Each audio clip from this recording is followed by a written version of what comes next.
Hi everybody, thank you very much for joining us today.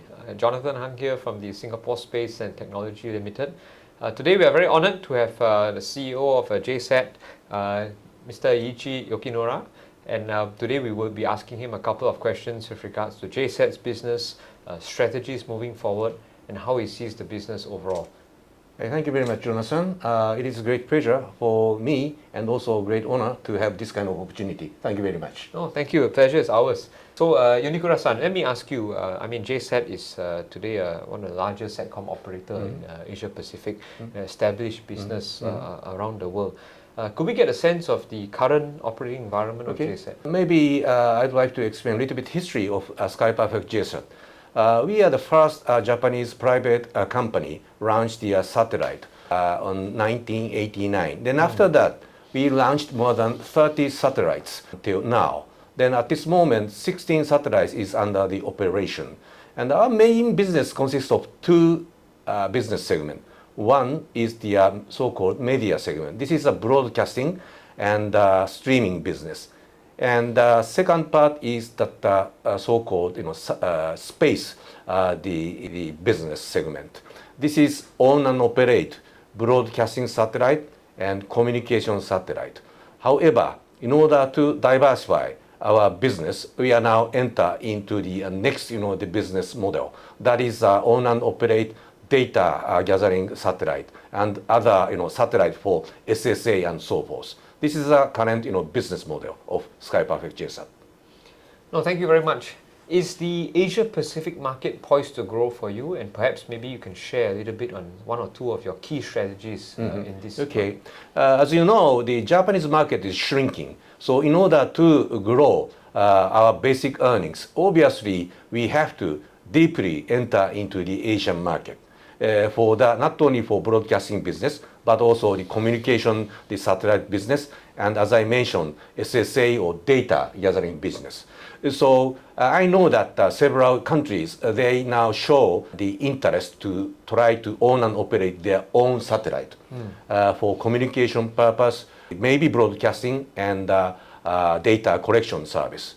And in order to realize such a kind of the program, obviously we need to work with Asian the player from maybe Singapore, of course, and Vietnam, Thailand, and Indonesia in order to realize such individual the business flow. Because our function is very simple. Because as I mentioned, we are the first private company to own and operate a satellite, and we have the expertise to own and operate as well. So on behalf of each countries, we can order the satellite. We can launch the satellite. We can transfer over the satellite operation technology to such kind of Asian countries. So therefore, I think that we have a strong the function to contribute each country's demand.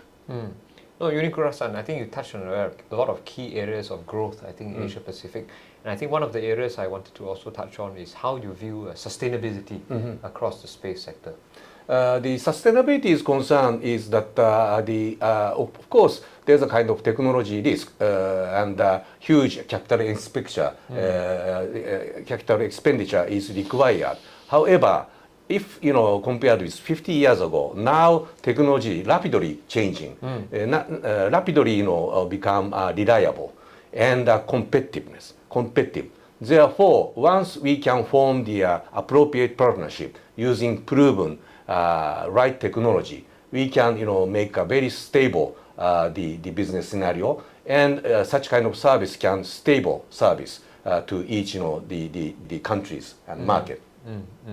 Now, I think finally also I want to touch on this area of growth because in Asia Pacific we're also home to a lot of talent and development.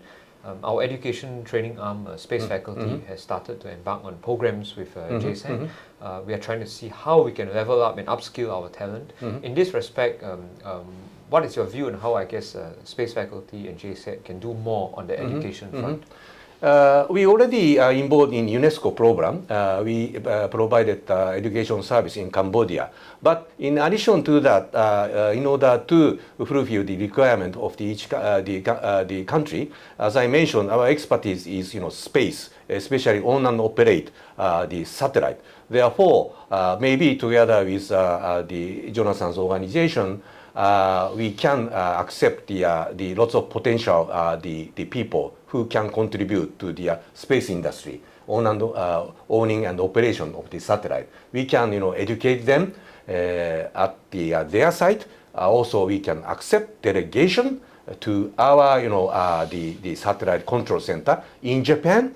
And not only the training of the operation, we can ask them to join the procurement department of satellite itself, because we have a lots of relationship with American company and U.S. company. So if necessary, we can ask them to accept our such Asian people as trainee using our business relationship, because we are the very good customer of them. So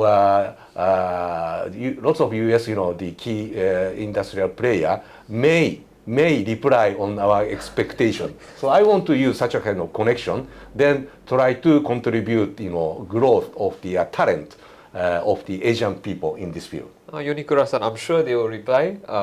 Space faculty, I think, is certainly, very happy to work with you on this ASEAN-wide initiative, where I think you are really touching the lives of a lot of our young engineers, our future engineers for tomorrow. But with that, I think I would like to thank Yonikura-san for taking the time. JSAT is an established player here. We're very keen to have them in a larger way in Asia Pacific, and we look forward to working closely with them moving forward. Thank you very much. Thank you.